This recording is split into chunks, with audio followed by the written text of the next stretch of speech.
Diqqat aholiga tezkor xabar. 1-sentyabrdan boshlab transport vositalarida harakatlanadigan aholimiz uchun qoidalarni buzgan yo'lovchilarga katta jarimalar tayinlanadi. Bugun shu haqida gaplashamiz. Videoni o'tkazib yubormasdan oxirigacha ko'ring.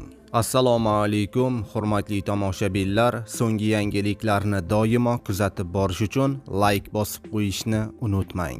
Shu tariqa siz bizning kichik mehnatimizni qadrlagan bo'lasiz. Diqqat qiling, O'zbekistonda avtobusda chiptasiz yurish uchun jarimalar kuchaytirilmoqda, ya'ni taklif qilindi. Amaldagi tartib bo'yicha avtobusga chiqqan yo'lovchi yo'l haqqini transport yoki ijtimoiy kartani validolga tegizish orqali to'lashi mumkin. Shuningdek, bank kartasi, smartfon yoki boshqa kartalarsiz to'lov vositalaridan ham foydalanishi mumkin bo'ladi. Agar yo'lovchi yo'l haqqini to'lamasa yoki imtiyozga ega ekanligini tasdiqlovchi hujjatni ko'rsata olmasa, bu chiptalarsiz harakatlangan hisoblanadi. Bunday holatlarni aniqlash uchun nazoratchi maxsus planshetlardan foydalanadi. Qurilma orqali yo'lovchining kartasi yoki boshqa to'lov vositalaridan to'lov amalga oshganligi yoki amalga oshmaganligini tekshirishi mumkin bo'ladi.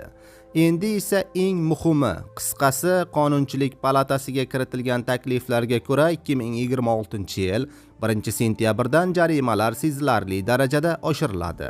Agar yo'lovchi qoidani birinchi marta buzgan bo'lsa, BXMning yarim miqdorida, ya'ni 220 ming so'm jarima solinishi taklif qilinmoqda. Agar shu qoidabuzarlik takroran sodir etilsa, jarima 440 ming so'mgacha yetishi mumkin. Taqqoslash uchun hozirgi tartibda chiptalarsiz yurish uchun BXMning 10dan bir qismi, ya'ni 41200 so'm jarima qo'llaniladi. 1-sentyabrdan bu miqdor 44 ming so'm bo'lishi ko'rsatilgan. Demak, taklif qilinsa, bir nechta qoidabuzarlik uchun jarima amaldagi bir necha baravar yuqori bo'ladi. Ma'lumotlarga ko'ra, 2026-yil dastlabki 7 oyida 82 mingdan ortiq yo'lovchi yo'l haqqi to'lamaganlik holatlari aniqlangan. Ulardan jami 2 milliard so'mdan ziyod jarima undirilgan. Kelajakda chiptalarsiz yo'lovchilarni aniqlashda sun'iy intellekt texnologiyalaridan ham foydalanish reja qilinmoqda.